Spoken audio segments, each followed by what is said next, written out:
Paz do Senhor, amados e queridos irmãos, aqui quem vos fala é o presbítero Diego Rezende e hoje nós vamos dar início à nossa jornada teológica no curso básico de teologia. Nosso primeiro módulo é Educação Cristã, Liderança e Administração Eclesiástica. Nossa primeira matéria, nós vamos tratar aí sobre a educação cristã. Então, fica comigo nesse vídeo, bora lá aprender um pouco mais da palavra do Senhor.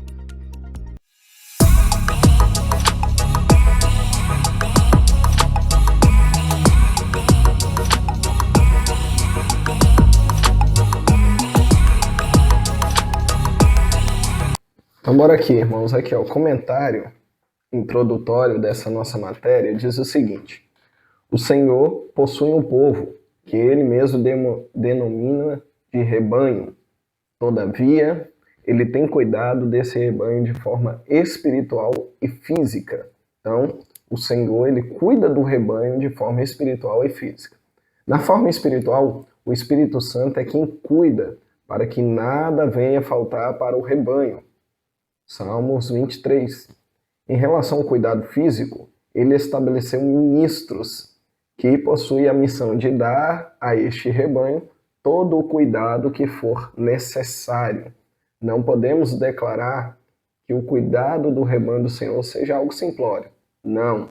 Essa tarefa sempre será desafiadora e contará com homens que possuam responsabilidade para os tais ministérios. Entre esses ministérios, destacamos aqui o que está em pauta nesta matéria, Educação Cristã e Liderança Eclesiástica. Nessa matéria, os assuntos que serão tratados cercarão temas que compreendem as características desta obra e dos que são vocacionados e chamados para executá-las. Esse assunto pode ser visto da seguinte maneira. Então, irmãos, o rebanho do Senhor, ele é administrado de forma espiritual e de forma física. Na questão espiritual, o cuidado desse rebanho, quem o cuida, quem direciona, quem orienta é o Espírito Santo de Deus. Porém, de forma física, Deus estabeleceu ministros para poderem guiar esse rebanho, conduzir esse rebanho, direcionar esse rebanho. Como nós vemos aqui no nosso slide, os ministros de Cristo, que Paulo diz ali à igreja de Coríntios, no capítulo 4, verso 1, diz o seguinte: a palavra ministro, a etimologia dessa palavra, ela tem um significado grego que significa hiperetas. Hiperetas, em primeiro lugar, é um remador de baixa categoria, um remador subordinado. Então, em primeiro lugar aí, a palavra hiperetas é a palavra traduzida para ministros. Ele significa um remador de baixa categoria, um remador subordinado. Qualquer que serve com as mãos é um ministro. No Novo Testamento, dos empregados ou serventes do magistrado, como dos empregados que executam penalidade. Então, o ministro era aquele que também executava penalidades. Segundo, dos servos de um rei, criados, acompanhantes ou soldados de um rei, dos atendentes de uma sinagoga. Terceiro, é alguém que ministra ou presta serviço. É alguém que ajuda o outro em algum trabalho, um assistente ou pregador do evangelho. Então, o ministro é esse daí. Ele é, em primeiro momento, aí, um remador de baixa categoria, um remador subordinado. Então, o ministro, ele ficava na parte inferior do barco, ele ia remando para que esse barco chegasse no seu destino. Então, o ministro, quando nós temos a noção da palavra ministro, a gente já pensa uma pessoa que está em um nível elevado, um nível a mais, porém, na etimologia da palavra, é alguém que estava na parte inferior. Ele estava na parte baixa de um barco, remando para que esse barco chegasse no seu destino. E quando é colocado esta palavra para os ministros de Cristo que guiam a igreja do Senhor, o rebanho do Senhor, é alguém que fica na parte inferior, que está ali para servir, para direcionar, para conduzir o rebanho de Cristo. Então, nessa ilustração, O barco é a igreja, o mar é o mundo, e os ministros são aqueles que estão vencendo os obstáculos para levar essa igreja para o destino tão almejado. Então, a igreja está no mundo, porém o mundo não pode entrar dentro da igreja, né? Porque se a água no mar entra dentro do barco, ele afunda. Então, o ministro ele tem esse papel de guiar, de direcionar, de conduzir. E na educação cristã nós vamos aprender o papel do ministro, que ele educando, ele vai direcionar essa igreja, vai conduzir essa igreja a vencer os obstáculos até chegar no destino tão esperado. Amém? Bora lá. O caráter do educador cristão. O educador cristão é aquele que declara ao mundo a sua fé em um Deus criador, mantenedor e um salvador da humanidade. Por isso, nenhum educador cristão deveria ensinar por nada menos que a excelência na sua prática de vida. Então, o educador cristão, ele tem que ter caráter para ensinar conforme a sua prática de vida. Se ele é um mau caráter, ele não consegue instruir e ensinar da maneira correta, porque o educador ele vai declarar para o mundo a sua fé num Deus criador e mantenedor e o salvador da humanidade. Então, o papel do educador cristão é ensinar com sua prática de vida. Sendo assim, o papel do educador cristão não deve ser visto como algo de natureza profissional, mas de objetivo religioso, dando ao assunto sempre os meios para que se possa aplicar os ensinamentos bíblicos e cristãos, voltando para a teologia, tanto em ambientes escolares como não escolares, seja eles aonde o educador estiver. Então, o educador, ele ensina em qualquer ambiente, em qualquer lugar, em qualquer geografia. Ele vai ensinar a palavra do Senhor de forma teológica, e não ensinando somente com palavras, mas com as suas práticas, com as suas atitudes, com as suas ações. Então esse é o papel do educador. O caráter do educador, ela é desenvolvida pela sua prática de vida, Então a etimologia da palavra educador vem do latim educare, que significa conduzir para fora ou direcionar para fora. A composição da palavra educare é composta por prefixo ex, que significa fora, educare, que significa conduzir ou levar. Então, literalmente, conduzi-las para fora de si mesmas. É aprender sobre as diferenças.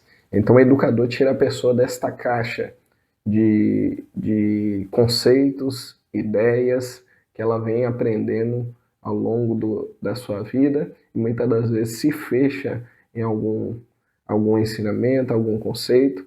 E o educador ela tem esta função, tirar as pessoas para fora de si mesmo e aprender sobre a educação cristã, que é o tema que nós estamos abordando aqui. O caráter do administrador eclesiástico é a nossa próxima matéria. O administrador eclesiástico é o mordomo que tem a chave da casa e o acesso de todos os seus compartimentos, porém, não é o proprietário. Então, o administrador eclesiástico, ele é o mordomo, porém não é dono. É igual José na casa de Potifar. Ele era mordomo, porém ele não era dono. Por isso que ele entendeu que nem tudo ele poderia possuir. Igual a esposa do Potifar. Ele sabia que ele era mordomo, mas não era dono. Tem administradores que estão administrando o rebanho do Senhor e acham que são dono, mas não, nós só somos mordomos na obra do Senhor, no cuidado do rebanho do Senhor. Para alguns, pastorear e administrar são a mesma coisa, porém não é. Essas duas atividades possuem aspectos diferenciados, mesmo que para muitos na igreja possam parecer paralelos. Todavia, não podemos negar que o pastoreio necessita de uma boa administração e uma administração de um bom pastoreio. Um rebanho bem pastoreado é reflexo de um pastoreio auxiliado por uma boa administração. Destarte que as duas formas de atuação estão interligadas e deve ser confirmada pelo Senhor. Então nós vemos aí, irmão, que tem pessoas que eles são um bom pastor, porque a etimologia da palavra pastor é aquele que cuida. Porém, ele não é um bom administrador. E essas duas funções têm que estar interligadas no pastoreado e na administração. Tem que estar interligado para haver um êxodo no cuidado do rebanho do Senhor. Então, todavia, não podemos negar que o pastoreado necessita de uma boa administração. E uma boa administração precisa de um bom pastoreado. Então, o pastoreio deve ser exercido junto com uma boa administração. Pastoreio deve ser exercido junto com uma boa administração. Tem que andar junto, tem que caminhar lado a lado. Ter uma boa administração e um bom pastoreio. Nós temos que aprender a cuidar das pessoas, mas administrar o rebanho do Senhor. O rebanho que a nós foram confiados. Nós temos que aprender a administrar esse rebanho de Cristo. Vamos lá. O significado de educação. Em introdução ao nosso curso básico de teologia, os alunos devem sempre ficar sabendo de detalhes que lhe ajudarão na compreensão de cada disciplina que irão ser estudadas. E para melhorar o entendimento nessa primeira disciplina, o ideal é que o aluno inicie conhecendo o significado da terminologia educação, o que realmente significa o termo educação.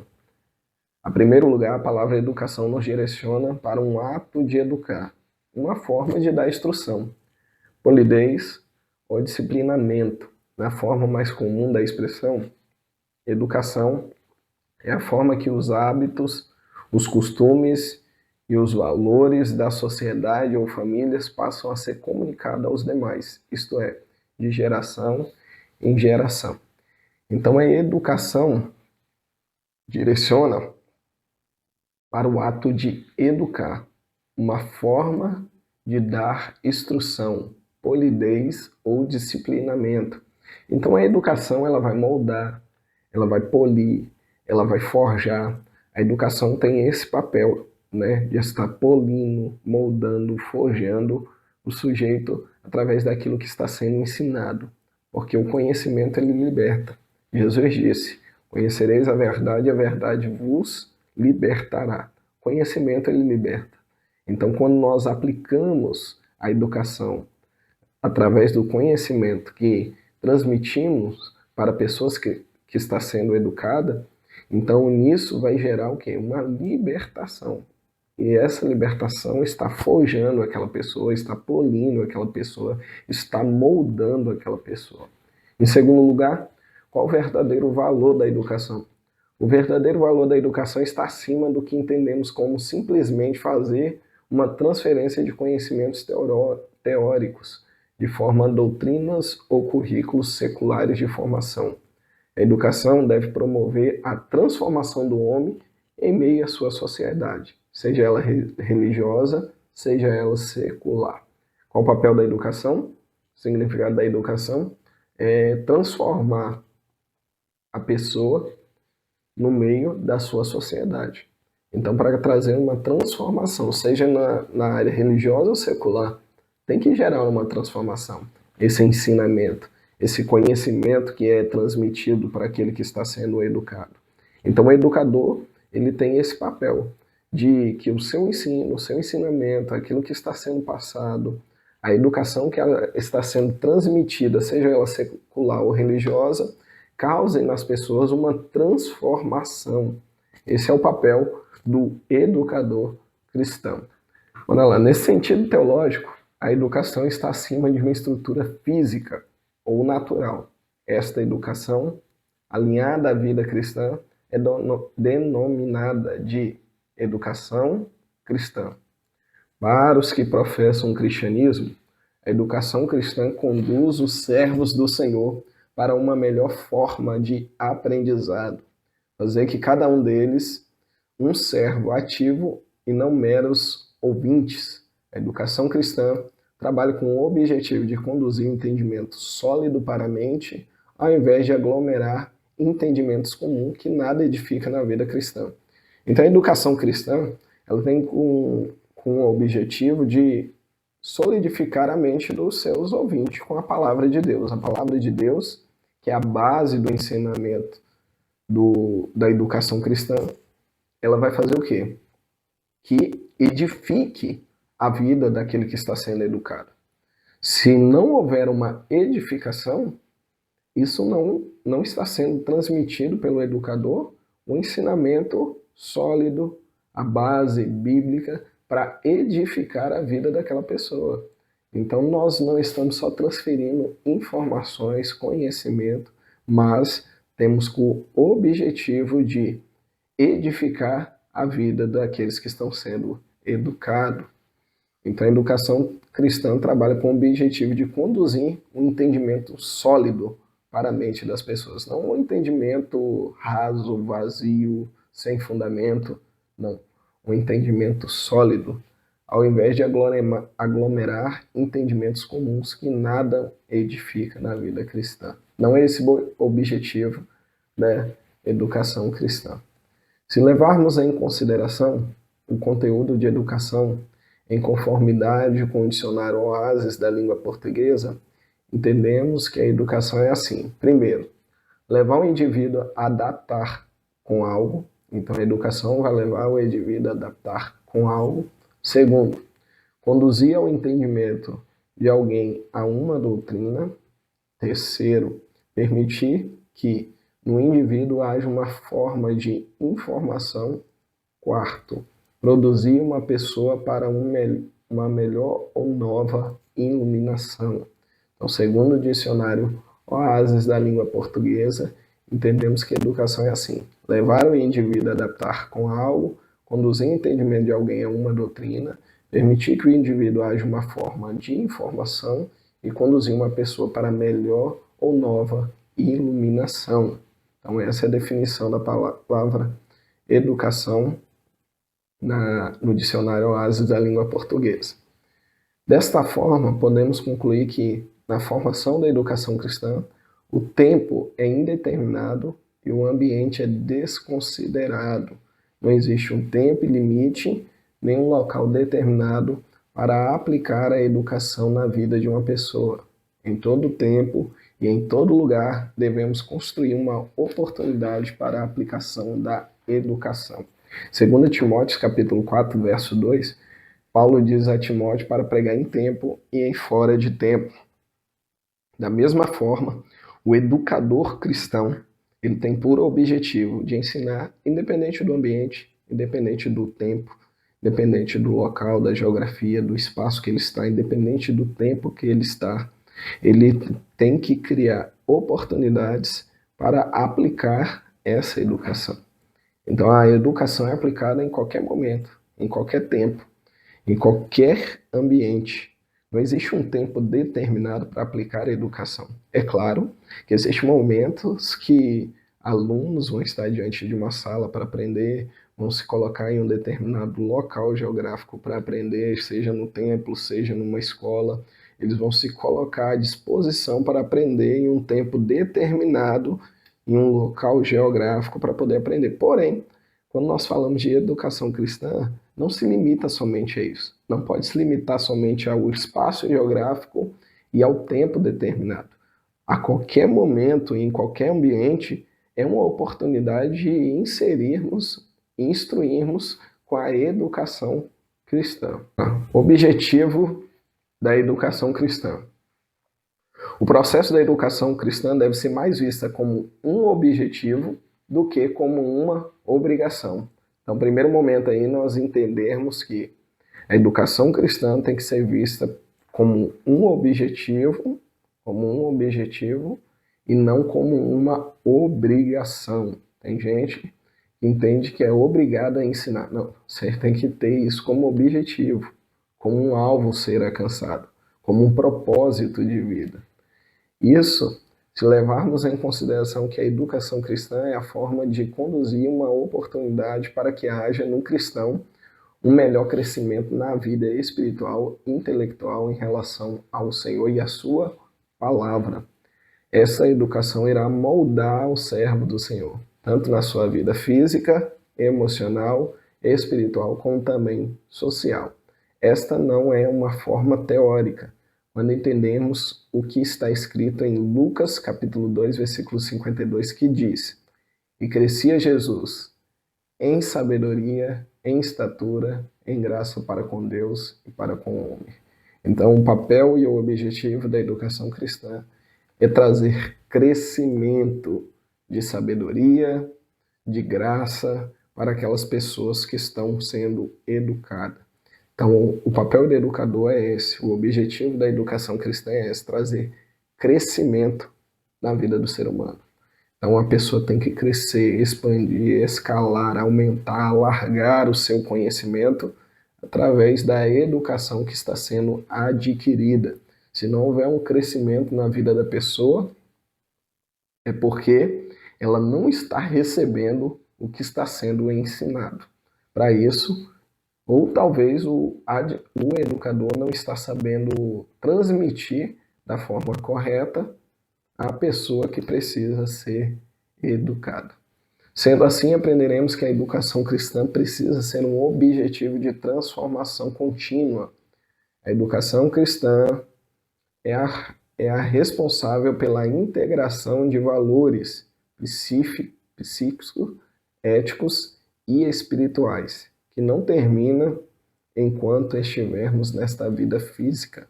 Não teremos qualquer sucesso na formação educacional cristã se não objetarmos para esta formação, levando sempre em consideração que a educação cristã busca melhor do que o relacionamento pessoal e interpessoal do cristão, favorecendo assim o seu testemunho como servo do Senhor.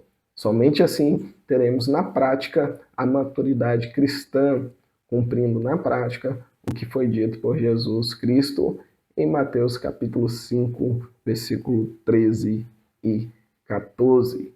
Então, a educação cristã ela é responsável pela integração de valores psíquicos, éticos e espirituais. Então, a ética cristã é integrada na vida do ser humano através desse objetivo que a educação cristã busca, que é transmitir conceitos intelectuais, psíquicos e espirituais na vida do ser humano.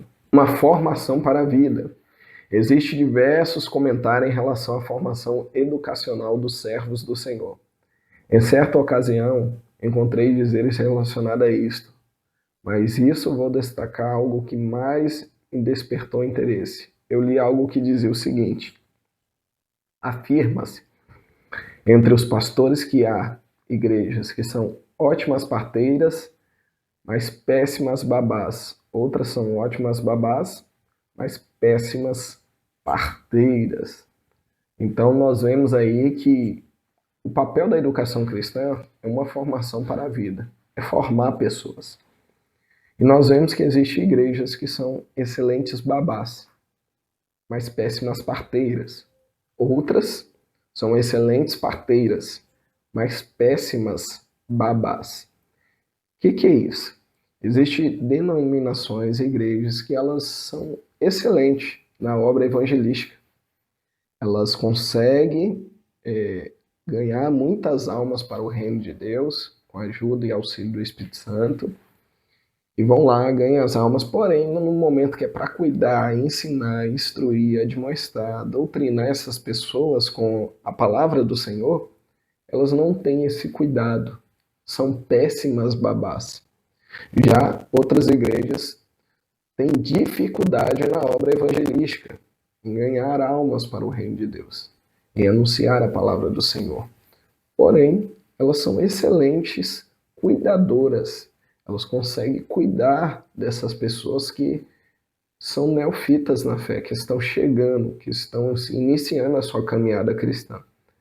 Então são excelentes babá, excelentes cuidadoras, são excelentes ensinadoras, porém tem uma dificuldade de ganhar almas, de ser parteiras, de ir em busca das almas que o Senhor Deus entregou à igreja.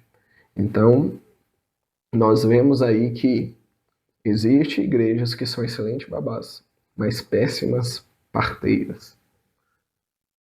Não podemos acreditar tais informações à nossa liderança e à pedagogia da igreja. Precisamos entender que os cuidados com os membros da igreja, sejam eles mais experientes, os crentes mais antigos, sejam eles menos experientes, os crentes novos convertidos.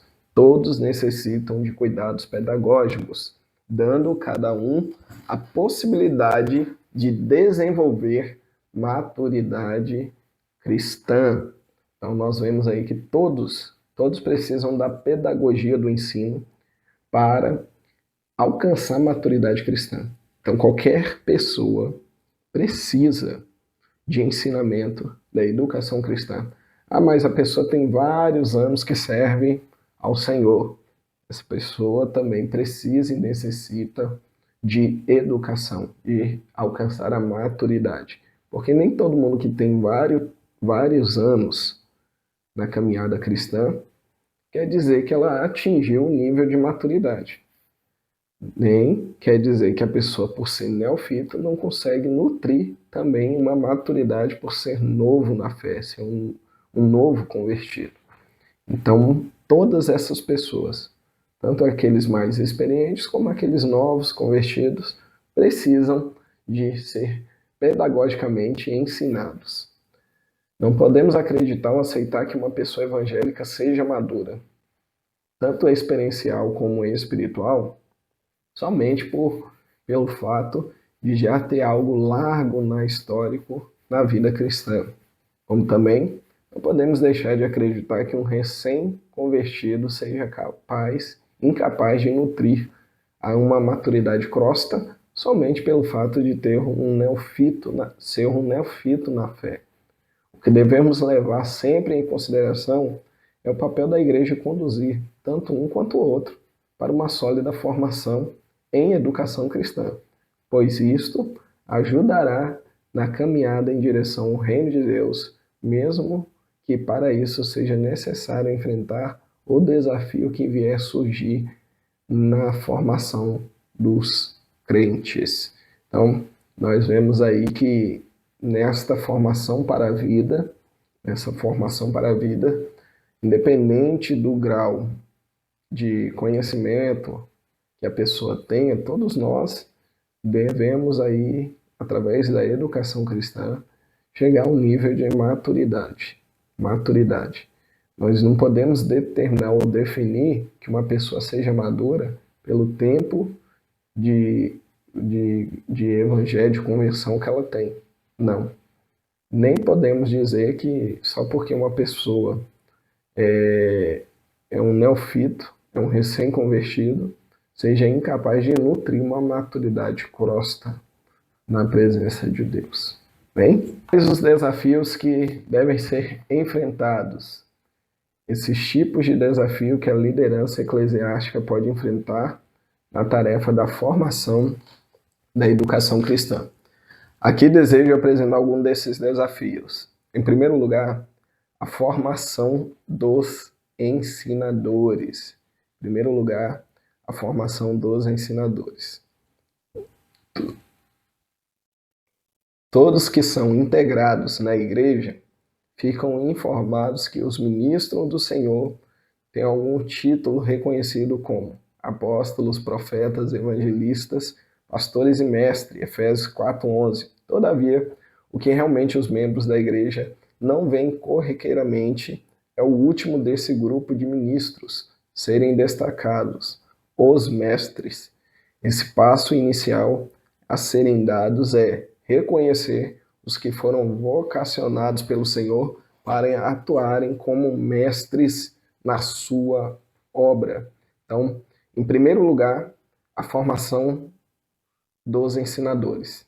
É identificar esses ensinadores, esses mestres. Nós vemos lá no livro de Efésios, capítulo 4, a carta aos Efésios, que Paulo destacou ali que existe apóstolos, evangelistas, profetas, pastores e mestres. Esse último grupo é o que nós não vemos corriqueiramente no meio da igreja. Muitas das vezes é difícil encontrar mestres para ensinar. Então, o primeiro desafio é identificar as pessoas que foram vocacionadas para serem mestres. Esse é o primeiro desafio. É achar, encontrar as pessoas que foram vocacionadas para serem mestres na igreja do Senhor. Em segundo lugar, investir na formação dos instrutores. Não é de se admirar que entre os servos do Senhor exista leigos ensinando na igreja e a formação ou graduados ensinando nas redes públicas. Em muitos casos, a igreja é portadora de verdadeiros mestres no sentido de vocação. Porém, são as pessoas sem formação ou graduação na área do ensino. Infelizmente, esses talentos vocacionais estão sendo desperdiçados e a igreja sendo pedagogicamente falando, instruída por pessoas sem instrução. Qual o segundo desafio, irmão? É a formação dos nossos mestres, educadores, ensinadores, professores. O que acontece? No meio secular, um educador, para poder ensinar, ele tem que ter uma formação. Então nós vemos na área secular pessoas graduadas, formadas, para poderem ensinar na área secular. E no nosso meio, pessoas leigas, sem conhecimento, ensinando. Então esse é o segundo desafio, é a formação desses educadores. Nós temos que procurar, depois que identificou esses educadores, ver que cada um deles busque a formação para ensinar de forma coerente, com uma instrução certa, aqueles que estão diante desses educadores. Então é a formação deles, procurar cada um deles se formarem. Nós sabemos que nós que temos os verdadeiros mestres na questão de vocação, Foram vocacionados pelo Senhor para exercer tal ministério. Porém, muitos deles não são formados, não buscam uma formação. E muitas das vezes não têm a instrução certa, têm a vocação para ensinar, para ser um educador, porém não tem formação para transmiti-la para o rebanho do Senhor. Em terceiro lugar, descarta o pensamento comum. Existe um pensamento comum na igreja que declara: Deus não usa capacitados, Ele capacita os que serão usados. Isso é inadmissível, pois Deus não colocou isso em sua palavra. Não existe este texto nas Escrituras. Lemos em Esdras capítulo 7, versículo 10, que diz o seguinte: porque Esdras tinha preparado seu coração para buscar. Primeiro passo, aprender. Então Esdras tinha preparado seu coração para buscar. Primeiro passo, nós lemos lá em Esdras capítulo 7, que primeiro ele aprende. Segundo momento, a lei do Senhor e para cumpri-la. Segundo passo, ele coloca em prática aquilo que aprendeu. E terceiro passo, para ensinar, ou seja, ele aplica aos outros aquilo que aprendeu, que estava sendo praticado. Então, o educador primeiro aprende, depois aplica em sua vida e depois ele ensina e transmite aquilo que ele está praticando. Em Israel, seus estatutos e juízos. Esta é a verdade bíblica que não é mencionada e nem ensinada. Então, os educadores, ele tem esse objetivo de primeiro aprendeu a aplicar na sua vida. Depois que aplicou na sua vida, ele transmite para aqueles que precisam. Ele ensina aquilo que está praticando. Os líderes da igreja devem envolver uma visão espiritual, mas também administrativa, e observar os que são vocacionados por Deus para ensinar a sua igreja. Paulo declara que esta é uma palavra fiel. Se alguém deseja o episcopado, excelente obra deseja. 1 Timóteo capítulo 3, versículo 1. Se for ministério, seja ministrar. Se é ensinar, que haja dedicação ao ensino.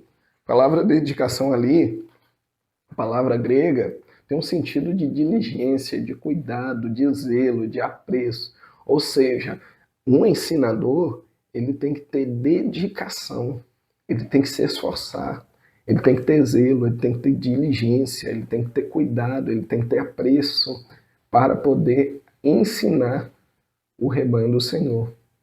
Não colocamos aqui um obstáculo na caminhada daqueles que, mesmo sendo vocacionados, desejam estar comprometidos com a pedagogia eclesiástica. Não. Mas, se for colocado pela liderança da igreja para desenvolver essa parte do ministério, que haja investimento no candidato, para que ele possa exercer este ministério com excelência. Coloquei aí a imagem do Abraham Lincoln. Abraham Lincoln, uma certa feita, ele disse o seguinte: se eu tivesse 8 horas para derrubar uma árvore, passaria 6 afinando o meu machado. Então, os educadores, pegando aí com base aí essa fala de Abraham Lincoln disse que se ele tivesse 8 horas para cortar uma árvore, ele passaria 6 horas afiando o seu machado, amolando o seu machado, amolando a sua ferramenta. Então, esse tempo de amolar machado, podemos aplicar o seguinte: o educador, ele primeiro aprende, ele passa tempo aprendendo, amolando a ferramenta, aplicando na sua vida, praticando esse ensinamento, e depois ele vai exercer a função que lhe foi designado, que é cortar a árvore. Cortar a árvore aqui é no sentido de transmitir o seu ensinamento com mais facilidade, sem esforço, sem dificuldade. Por quê? Porque ele aprendeu, segundo, porque ele pratica. Aí tem facilidade para poder transmitir.